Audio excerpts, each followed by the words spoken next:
Type R competes in a crowded segment. There are faster cars. There are more powerful cars. But Therese, one thing it consistently does better than most of its rivals, and it's not the spec sheet number. When people talk about the Type R, they usually focus on lap times or drivetrain layout. But those don't explain why this car works so well in real driving. To understand that, you have to look at how everything comes together.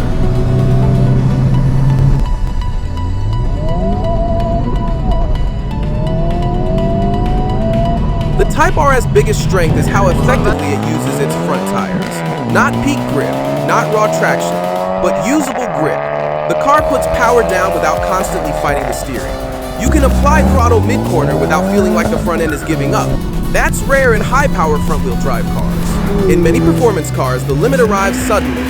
You push harder, and grip falls away quickly. In the Type R, the front end gives you warning. You feel load building, you feel when you are close to the limit, you can adjust without panic. That feedback is what allows drivers to be consistent. Not just fast ones, but confident lap after lap. This doesn't come from one part. It's the combination of the suspension, the limited, slip differential tuning, chassis stiffness, steering calibration.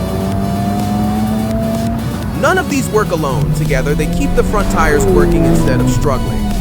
That's why the car feels composed even when pushed hard. Many rivals chase numbers. More power, stiffer setups, more aggression. The Type R focuses on control. It doesn't try to overpower its layout. It works within it. That is why drivers trust it. And trust is what lets you drive a car properly. This doesn't mean the Type R is perfect.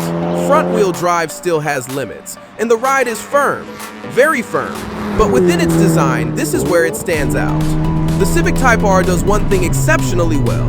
It makes front-wheel drive performance feel predictable, and that's why people who drive it properly respect it. If you like breakdowns that focus on how cars actually behave, subscribe.